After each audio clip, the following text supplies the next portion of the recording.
आपल्यासोबत या ठिकाणी बोलण्यासाठी अमोल मिटकरी जी आहेत. मिटकरी साहेब, ज्या पद्धतीने औरंगजेबाच्या कबरीचं राजकारण सुरू आहे, काय सांगाल, काय आपली प्रतिक्रिया आहे? औरंगजेबाच्या कबरीवरून वादंग निर्माण करणाऱ्या ज्या कुठल्या संघटना असतील, ज्या कुठल्या संस्था असतील, त्यांना माझा पहिला प्रश्न आहे. राहुल सोलापूरकर ज्यावेळेस बरडला होता बाबासाहेबांवर आणि छत्रपती शिवाजी महाराजांबद्दल, त्यावेळी आणि प्रशांत कोरटकर ज्या पद्धतीनं अत्यंत नीच पद्धतीनं धमकी देत होता, त्यावेळी ह्या संघटना कुठं होत्या? औरंगजेबाची कबर हा सेंट्रल गव्हर्नमेंटच्या आणि पुरातत्व खात्याचा विषय असल्याचं स्वतः मुख्यमंत्री देवेंद्र फडणवीस साहेबांनी सांगितलेलं आहे. त्यामुळे औरंगजेबाची कबर हटवणं हा महाराष्ट्राचा पुढचा प्रश्न आहे की बंद पडलेले कापसाची खरेदी केंद्र CCI हे सुरू करणं, सोयाबीनची खरेदी करणं, कांद्याचे भाव पडलेले आहेत त्याला न्याय देणं, यावर 15 दिवसाचं अधिवेशन म्हणजे उर्वरित अधिवेशन राहिलं ते चाललं पाहिजे, हा प्रश्न महत्त्वाचा आहे. आणि कवर खोदून तुम्हाला काय भेटणार आहे? ज्या पद्धतीने हे राजकारण सुरू आहे किंवा हा वेगळा रंग दिला जातोय, हिंदू तालिबान कुठेतरी सुरू असल्याची टीका संजय राऊतांनी सामनात केली आहे. संजय राऊत साहेबांनी ही टीका करताना हजार वेळ विचार करायला पाहिजे होता की ज्या हिंदूंना शिरसावंदे मानून प्रबोधनकार ठाकरेंनी शिवसेना सुरू केली, बाळासाहेब ठाकरेंनी तो पुढे वारसा चालवला, त्याच हिंदूंची तुलना तालिबानी या शब्दासोबत करून मला असं वाटते त्यांनी एक प्रकारे हिंदूचाच अपमान केलेला आहे आणि कुठलाही हिंदू हे सहन करणार नाही. त्यांचं हे वक्तव्य निषेधार्ह आहे. आज बाळासाहेब ठाकरे किंवा प्रबोधनकार ठाकरे जर पाहत असतील तर त्यांना कीव वाटत असेल की अशा पद्धतीनं जर हिंदूला तालिबानी म्हटलं जात असेल किंवा कंपॅरिझन केलं जात असेल, म्हणजे तुम्ही काँग्रेसची ओढताय ना. पूर्वीच्या काळात काँग्रेस हिंदू तालिबान हा शब्द वापरत होता, तो शब्द तुम्ही वापरताय. त्याच्यामुळे काँग्रेसचा कसा गुण लागला, म्हणजे वानही लागला आणि गुणही लागला, तर त्यांना तो गुण लागलाय काँग्रेसचा, म्हणून त्यांनी त्यांच्या लेखणीतून तो प्रकट झालाय. पण हे जे सोलापूरकर आहेत किंवा कोरटकर आहेत, यांना सरकारकडनं कुठली कारवाई का होत नाहीये, का त्यांना एवढा आश्रय दिला जातोय, असा प्रश्न देखील त्यांच्याकडनं उपस्थित केला जातो. मला सुद्धा पडलेला तो प्रश्न आहे. तुम्ही म्हणाल तुम्ही सत्तेमध्ये आहात, पण मला पडलेला प्रश्न असा आहे, म्हणजे ज्यावेळेस मुख्यमंत्र्यांनी उत्तर दिलं होतं सभागृहामध्ये त्यावेळेस सांगितलं होतं का प्रशांत कोरटकरनी कोल्हापूर सत्र न्यायालयाकडून जामीन मिळवला, पण त्याला जामीन मिळू नये म्हणून आपण कोर्टामध्ये याचिका दाखल केली. त्यावर मला वाटते अंतिम निर्णय येणं बाकी आहे असं मला वाटतं. अजून त्याला जामीन मिळालेला नसावा कोर्टाकडून, कारण युक्तिवाद स्वतः सरकार करते, सरकारने स्वतः याचिका दाखल केलेली आहे. तर आला सोलापूरकरचा प्रश्न, ह्याच्यावर का कारवाई झाली नाही हा मात्र संशोधनाचा विषय आहे.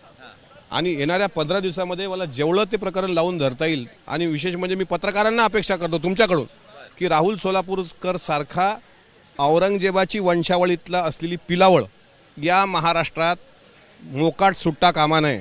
कारण असा जर माणूस मोकाट सुटला तर उद्या हजारो शब्द तो छत्रपतींबद्दल अपशब्द वापरेल. त्यावेळेस का म्हणजे कोरटकर असेल किंवा सोलापूरकर हे दरिंदे हे सुटता कामा नये. त्याकरता तुम्ही सुद्धा पत्रकार म्हणून, एक शिवप्रेमी म्हणून आम्हाला सहकार्य करा. भाजप कुठेतरी इतिहासच बदलू पाहत असल्याचा आरोप हा आता शिवसेनेचे अंबादास दानवे करतायत, संजय राऊत करतायत की त्यांना शिवाजी महाराजांचा इतिहासच नाही करायचा आहे, त्यांना इतिहास हा दुसरीकडेच वळवायचा आहे, किंवा त्यातले जे महत्त्वाचे ज्या गोष्टी आहेत तो इतिहासच बदलायला निघालेत असा आरोप करतायत. ते तुमचं मत काय? मी विरोधकांनी आरोप काय केलं त्यापेक्षा एक सांगतो की छत्रपती शिवाजी महाराजांचा इतिहास जे काही लोक आता सांगतायत की शिवाजी महाराजांचा इतिहास हा हिंदू विरुद्ध मुसलमान असा संघर्ष होता, तर तो मला असं वाटते त्यांच्या बुद्धीचं ते कोतेपण आहे. रियासतकार सरदेसाई, सेतू माधवराव पगडींपासूनचे इतिहास संशोधक तर अलीकडे डॉक्टर जयसिंगराव पवार साहेबांपर्यंत सर्वांनी शिवाजी महाराजांना स्थापन केलेलं राज्य हे हिंदूंचं राज्य नव्हतं, ते हिंदवी स्वराज्य होतं ज्यामध्ये मुसलमानसुद्धा होते. हा इतिहास 4थीच्या पुस्तकातही ते शिकले, पण जे 4था वर्ग शिकलेले असतील त्यांनाच हा इतिहास माहीत आहे, आणि जे शिकलेलंच नसतील त्यांना हिंदू मुसलमान करून आपले प्रश्न मार्गी लावायचे आहेत. तसं होत नाही. आणि म्हणून माझा स्पष्ट म्हणणं आहे, तुम्ही सांगता तसा इतिहास नाही, आणि इतिहासाचा अभ्यास तुमचा कच्चा असेल तर मी काही पुस्तकं घेऊन येणार आहे आता 2 दिवसानंतर, ती पुस्तकं त्यांना देईल. आणि नितेश राणेही म्हटले होते की शिवरायांसोबत कुठलाही मुस्लिम मावळा नव्हता. असं आहे, भातखळकर असतील किंवा नितेश राणे असतील, या दोघांनी ही स्टेटमेंट केलेलं आहे. राणे साहेब तर स्वतः मंत्री आहेत, भातखळकर साहेब 3ऱ्या-4थ्या टर्मचे आमदार आहेत. त्यांनी मला ब्रिगेडी विचाराचं मला म्हटलं की अशा ब्रिगेडी विचारांना आम्ही, ब्रिगेडी विचार कसले, शिवाजी महाराज सोबत मुसलमान नव्हते हे त्यांनी प्रूव्ह करून द्यावं. ते जे म्हणतात ना मुसलमान नव्हते ते त्यांनी सिद्ध करून द्यावं. मी ते म्हणतील ते शिक्षा मोजायला तयार आहे. ते प्रूव्ह करू नाही शकले तर तुम्ही काय करणार?